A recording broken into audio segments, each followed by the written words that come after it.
Hi, good morning, good morning, good morning. For today's vlog, pag-uusapan po natin ang DAEM ng SSS. Ano po ba ang DAEM ng SSS?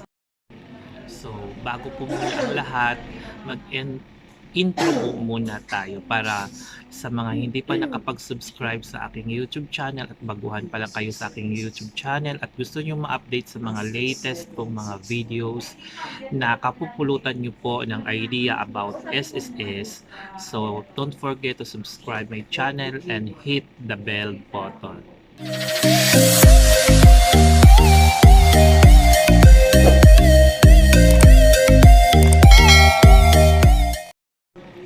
Ang DAEM po ay ang Disbursement Account Enrollment Module that effective last June 2020, nagpatupad na po ang SSS na checklist na po ang disbursement po nila para sa lahat ng benefits like loans and other benefit application like maternity, retirement, pension, and others.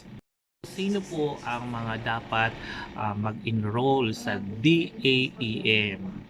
So, all SSS members po ay dapat mag-enroll po sa DAEM po na makikita po sa e-services ng inyong SSS online account. So, doon po sa DAEM po, pinapayagan po tayo ng SSS na mag-enroll hanggang tatlong account po ang pwede nating i-enroll po sa DAEM po. Pwede po ang PesoNet Banks, pwede po ang e-wallet, pwede po ang remittance transfer, at pwede rin po ang cash payout outlets. So, ano pong klaseng bank account ang pwede ko pong i-enroll sa DAEM? Dapat po sarili nyo po itong account at hindi po yan joint account, hindi po yan dormant account, kundi po sole. Sarili nyo po yung account na active po sa bangko. Enroll po ng DAEM po, hinahanapan po kayo ng proof of account or proof of ownership. So, dito po nagtitrigger ang lahat ng mga SS members kasi kailangan po nila mag-upload ng proof of ownership. So, in my case at sa mga natulungan ko sa aking SSS online services, pinapadeposit ko po sila ng for at least 100 pesos sa kanilang sariling account para magkaroon po sila ng deposit slip at yung deposit slip na po na yon ay siya pong i-upload po as a proof of ownership. So, ano pa po ang pwedeng i-upload as a proof of ownership aside from deposit slip? Pwede nyo pong gamitin ang ATM card with name. So ito po yung issued ni Union Bank Quick Card na issue din yan ni SSS. Meron pong ganoon. ATM card na nandun na po nakasulat sa harap yung kanilang account number as well as their name. Yan din po ay meron din yan si Union Bank. Yun lang po ang isa sa mga nakita ko na pwede. Pwede din po yung passbook. Pwede din po yung passbook, yung first page ng passbook, nakasulat po ang inyong bank account, pati pangalan po nyo, pwede din po yon. At pwede po yung screenshot ng inyong mobile wallet na makikita po ang inyong full name at ang inyong sariling account. Kung na-enroll nyo na po ang inyong bank account sa DAEM together with the proof of ownership, mag-antay po kayo ng approval ng SSS. So, it takes to 1 day to 3 days ang pag-aantay nyo. May marireceive po kayong notification doon po sa inyong email na naka-register po sa inyong SSS online account. May marireceive po kayo na ang inyong in-enroll na bank account ay approved Kung hindi naman din po approve, makaka-receive din po kayo ng notification na disapprove po ang inyong bank account. So kung disapprove kayo, uulit din ulit kayo.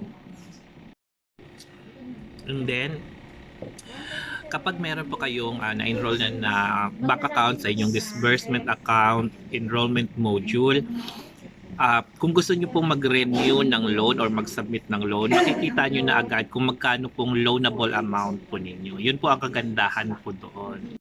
Napakadali na po ngayon ang maglo-loan kasi a matter of